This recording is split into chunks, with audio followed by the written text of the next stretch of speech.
Hello नमस्ते साथियों। कैसे हो साथियों? उम्मीद करता हूँ बहुत ही शानदार होंगे। स्वागत है आप सभी साथियों का एनएस शिक्षा परिवार में। साथियों, आज नया एक प्रैक्टिस सेट है यूपीएसआई के लिए स्पेशल जो हमारी क्लासेस चल रही हैं।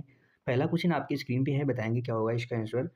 और अगर आप हमारे चैनल पे नए हैं तो चैनल को सब्सक्राइब करें, वीडियो को लाइक शेयर करें अपने दोस्तों के साथ। पहला क्वेश्चन है, बाधा डालना मुहावरे का क्या अर्थ है, आपको बताना है कि बाधा डालना मुहावरे का क्या अर्थ होगा। पाला पड़ना, दांतों में जीभ होना, बरस पड़ना, रोड़ा अटकाना। बताएंगे साथी क्या होगा इसका आंसर। तो इसका आंसर हो जाएगा, बाधा डालना का अर्थ है किसी कार्य में को रोड़ा अटकाना, यानी आप कार्य को नहीं होने दे रहे हो, तो इसलिए वो क्या होता है, बाधा डालना हो जाता है। अगला क्वेश्चन नंबर 2 है आपकी स्क्रीन पर। इत्यादि शब्द में कौन सी संधि है? दीर्घ संधि, यड़ संधि, वृद्धि संधि, गुण संधि। बताएंगे साथी। संधि के कुल कितने भेद होते हैं? तो संधि के 3 भेद होते हैं, स्वर संधि, व्यंजन संधि और विसर्ग संधि। स्वर संधि के साथ ही कितने भेद होते हैं? 5 भेद होते हैं। और इसमें एक भेद है, कौन सा? एक भेद हो गया दीर्घ संधि, गुण संधि, वृद्धि संधि, यण संधि और अयादि संधि। कौन सा? अयादि संधि। स्वर संधि के कुल कितने भेद होते हैं? 5 भेद होते हैं। साथ ही दीर्घ संधि में होता है क्या? जब सजातीय स्वरों का मेल हो और अपने परिवार को बड़ा बनाए। जैसे अ का मेल आ का मेल आ से या अ से हो, किसी से भी हो तो क्या बनता है? बड़ा आ बनता है। वैसे ही ई या छोटी ई का मेल छोटी ई या बड़ी ई किसी से भी हो तो भी बड़ी ई बनता है। वैसे ऊ का मेल छोटे ऊ या बड़े ऊ से हो तो भी क्या बनता है साथी? बड़ा ऊ ही बनता है। इसमें क्या होता है? दीर्घ स्वर संधि होती है। कौन सी संधि होती है? दीर्घ स्वर संधि होती है। यड़ संधि में साथी, यड़ संधि में ई का मेल किसी अन्य स्वर के साथ हो जाए। जैसे ई का मेल अ से हो जाए तो ई क्या होता है? य में परिवर्तित हो जाता है। और ऊ किस में बदलता है? व में। री का मेल किससे हो जाए? अ से या आ से, किसी से भी हो जाए तो वो क्या होता है? र बन जाता है। इसका मेल किसी अन्य स्वर से भी हो सकता है। जैसे आप देखेंगे साथी, ई का मेल, हमने ई का मेल कर दिया आ से तो क्या बन जाएगा? ई तो किस में परिवर्तित होगा? य में। और आ इधर आ जाएगा तो क्या हो जाएगा? या। क्या हो जाएगा साथी? या हो जाएगा। यहाँ पे इत्यादि है, इत्यादि में इति धन आदि, इति धन आदि, इति धन आदि। इति धन आदि का मतलब साथी ई का मेल किससे हो रहा है? आ से हो रहा है तो क्या यहाँ पे क्या हो जाएगा? या हो जाएगा। तो यहाँ पे कौन सी संधि हो जाएगी? यण स्वर संधि। यण संधि के बारे में हम आपको छोटी सी पहचान के बता देंगे कि इसमें साथी य और व के बाद आधा अक्षर प्रयुक्त हुआ रहेगा। क्या प्रयुक्त हुआ रहेगा? आधा अक्षर। अर्ध अक्षर यण स्वर संधि में ही आते हैं, इसकी पहचान आप याद रखेंगे। गुण संधि की पहचान आप कैसे याद रखेंगे? एक हुंडी ए की मात्रा और ओ की मात्रा किस में आती है? तो गुण में आती है अधिकांशतः। और वृद्धि में साथी 2 हुंडी यानी ए और औ, ए और औ की मात्रा किस में आती है? तो वृद्धि स्वर संधि में आती है, आपको याद रखना है। अगला क्वेश्चन नंबर 3 है। इनमें से शुद्ध वाक्य कौन सा है? आपको बताना है शुद्ध वाक्य कौन सा है। लिंग, वचन, काल, कारक के अनुसार, सभी के अनुसार आपको बताना पड़ता है। चंद्रगुप्त के विभिन्न नाम हैं, चंद्रगुप्त के कई नाम हैं, चंद्रगुप्त के विविध नाम हैं, चंद्रगुप्त के कई नाम हैं। आप यहाँ पे देखेंगे साथी, एक माइनर मिस्टेक सभी वाक्यों में हुई है। और वो क्या है? यहाँ पे तीनों ऑप्शन में जब कई नाम साथी विभिन्न नाम होते हैं तो ये क्या हो जाता है? अपने आप में क्या कई, विविध, विभिन्न, ये सब क्या है? अपने आप में बहुवचन हो जाता है। और जो है में भी बहुवचन का प्रयोग हुआ, यहाँ पे हुआ नहीं है, ये एक वचन है। इसलिए ऑप्शन डी जो है इसका राइट आंसर हो जाएगा। चंद्रगुप्त के कई नाम है, राइट आंसर हो जाएगा। अगला क्वेश्चन नंबर 4 है आपकी स्क्रीन पर। इनमें से तत्सम शब्द का चयन कीजिए। तत्सम शब्द कौन है? जीभ है, मुख है, कान है, दांत है। बताएंगे साथ ही। जीभ का तत्सम हो जाएगा जिह्वा। जीभ का तत्सम क्या हो जाएगा? जिह्वा, जिह्वा। और साथ ही मुंह क्या हो जाएगा? मुंह का तत्सम नहीं होगा। मुख का अगर तद्भव पूछे, तद्भव तो मुंह होता है, मुख का मुंह हो जाता है। मुख कैसा शब्द है? तत्सम है, इसका आंसर हो जाएगा ऑप्शन बी। कान का साथी क्या हो जाएगा? कर्ण हो जाएगा। और दांत क्या हो जाएगा? दंत। दांत का क्या हो जाएगा? दंत हो जाएगा। अगला क्वेश्चन बताएंगे, क्वेश्चन नंबर 5 आपकी स्क्रीन पर है। हिंदी साहित्य का 9वां रस इनमें से कौन सा है? हिंदी साहित्य का 9वां रस, भाव रस, शांत रस, वात्सल्य रस, करुण रस। साथ ही हिंदी साहित्य का 9वां रस शांत रस है। कौन सा है? शांत रस है। लेकिन भरत मुनि जी ने 9वां रस नहीं माना है।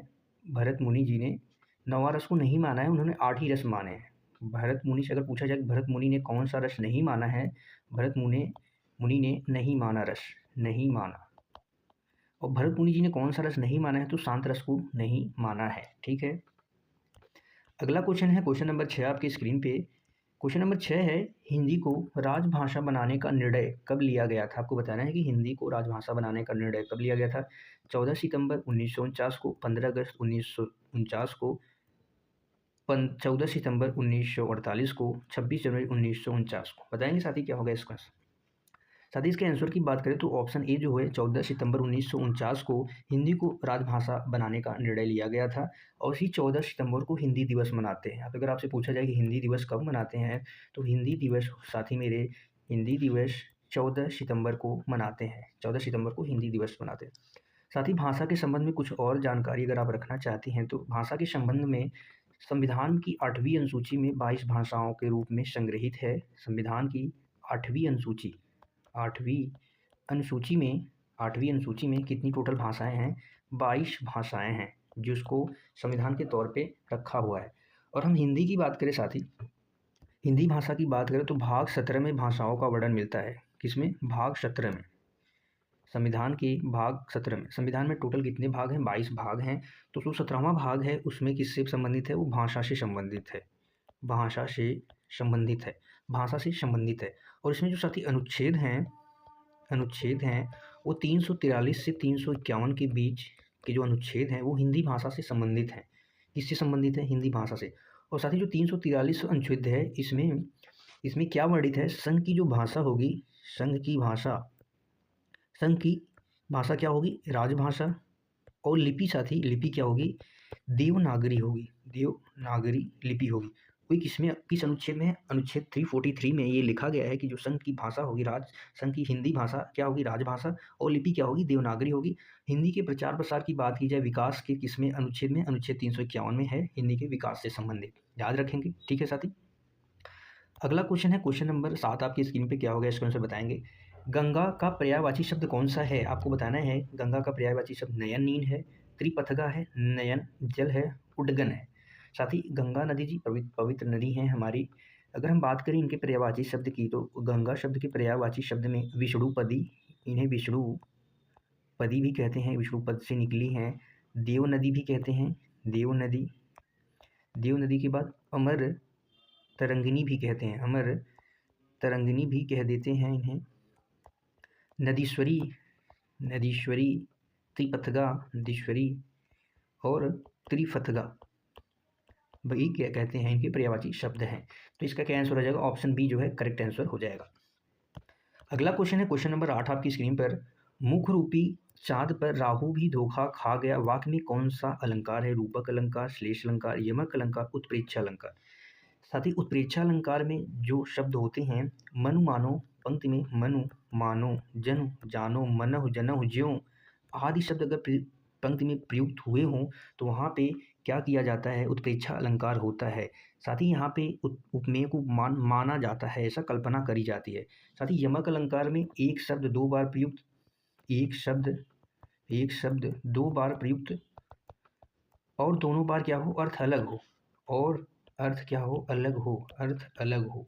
तो वहाँ पे साथ ही क्या होता है? यमक अलंकार होता है। जैसे आप देखेंगे काली घटा का घमंड घटा, यहाँ पे जो घटा शब्द है, एक घटा का मतलब काले बादल की घटा से, और एक घटा का मतलब है घमंड घटने से है, तो यहाँ पे यमक अलंकार।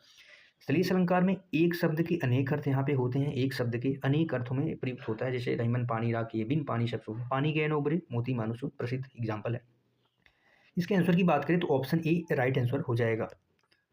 क्योंकि साथ ही यहाँ पे आप देखेंगे मुख उपमेय और उपमान को समानता, जब उपमेय और उपमान में समानता दिखा दी जाए, जब उपमेय और उपमान को क्या किया जाए? समान बता दिया जाए, तो वहाँ पे क्या होता है साथी? रूपक अलंकार होता है। कमल को नयन कर दिया जाए, कमल नयन। और इसमें आप देखेंगे अधिकांशतः शब्दों में योजक चिन्ह का प्रयोग होता है। योजक चिन्ह के माध्यम से उपमेय और उपमान को जोड़ा जाता है। जैसे कमल नयन, कमल रूपी नयन। तो क्या साथी यहाँ पे रूपी कमल, मुख रूपी चांद, यानी मुख को चांद यहाँ पे समानता बता दी गई है, और वहाँ पे क्या हो जाएगा? रूपक अलंकार हो जाएगा। अगला क्वेश्चन बताएंगे, क्वेश्चन नंबर 9 है आपके स्क्रीन पे।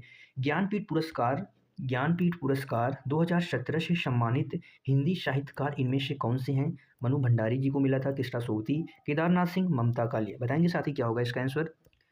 शादी मेरे हम अगर इसके आंसर की बात करें तो इसका आंसर हो जाएगा कृष्णा सोती जी को 2017 में संपूर्ण साहित्य के लिए, किसके लिए? संपूर्ण संपूर्ण साहित्य के लिए ज्ञानपीठ पुरस्कार मिला था। संपूर्ण साहित्य के लिए इन्हें यह ज्ञानपीठ पुरस्कार मिला था। और इसके बाद साथ ही हम केदारनाथ सिंह जी की बात करें तो केदारनाथ सिंह जी को 2013 में ज्ञानपीठ पुरस्कार मिला था। ज्ञानपीठ पुरस्कार से सम्मानित किया गया था। ज्ञानपीठ पुरस्कार से सम्मानित किया गया था। वहीं अगर हम ममता कालिया की बात करें तो उन्हें वर्ष 2017 में व्यास सम्मान मिला था। कौन सा सम्मान? व्यास सम्मान से सम्मानित किया गया था वर्ष 2017 में। और इनकी जो रचना थी, किस रचना के लिए? दुक्खम सुक्खम रचना के लिए इन्हें मिला था। अब याद रखेंगे। वहीं पे मनु भंडारी जी को भी व्यास सम्मान मिला था वर्ष 2008 में। वर्ष 2008 में इन्हें भी व्यास सम्मान मिला। व्यास सम्मान से सम्मानित किया गया था। और इनकी जो रचना थी एक कहानी यह भी के लिए मिला था। एक कहानी यह भी के लिए इन्हें क्या मिला था? व्यास सम्मान मिला था। याद रखेंगे। अगला क्वेश्चन है क्वेश्चन नंबर 10। आपकी स्क्रीन पे क्या होगा, इसका आंसर बताएंगे। क्वेश्चन नंबर 10 है साथी, समय सरगम उपन्यास किसकी कृति है? मनु भंडारी की है, कृष्णा सोबती की है, निर्मल वर्मा की है, मृदुला गर्ग की है। साथ ही समय सरगम इसका प्रकाशन होता है सन 2000 में। और यह रचना किसकी है? कृष्णा सोबती की है। किसकी है? कृष्णा सोबती जी की है। इसका आंसर हो जाएगा ऑप्शन बी। मनु भंडारी जी की प्रसिद्ध रचना है आपका बंटी। इसके प्रकाशन वर्ष की बात करें तो 1971 में इसका प्रकाशन होता है। साथ ही कृष्णा सोबती जी की अगर कहानी की हम बात करें तो एक प्रसिद्ध कहानी है जो अक्सर एग्जामों में पूछा जाता है, वो है बादलों के घेरे। ये कहानी है बादलों के घेरे। अभी पिछले ही प्रश्न में कृष्णा सोबती जी को हमने बताया कि 1980 ईस्वी में कृष्णा सोबती जी को 1980 में इन्हें क्या मिला था? साहित्य अकादमी पुरस्कार मिला था। क्या मिला था? साहित्य अकादमी पुरस्कार मिला, सम्मानित किया गया साहित्य अकादमी से। और जिंदगी नामा के लिए, किसके लिए? जिंदगी नामा के लिए। और कृष्णा सोबती जी को वर्ष 2017 में क्या मिला था? ज्ञानपीठ पुरस्कार भी मिला था। साहित्य अकादमी पुरस्कार भी मिला है इन्हें। और साथ ही कृष्णा सोबती जी को वर्ष 2017 में ज्ञानपीठ पुरस्कार भी मिला था। और 1980 में साहित्य अकादमी पुरस्कार जिंदगी नामा के लिए इन्हें मिला था। आपको याद रखना है। ठीक है साथी, याद रखेंगे। बताएंगे आज की क्लास कैसी लगी। आज के लिए यहीं तक। अगर क्लास आपको अच्छी लगी हो तो क्लास को लाइक शेयर जरूर करें अपने दोस्तों के साथ। कल मिलते हैं कल की एक शानदार जानदार क्लास में। तब तक के लिए bye bye. Thank you so much. जय हिंद। खुश रहिए, मस्त रहिए।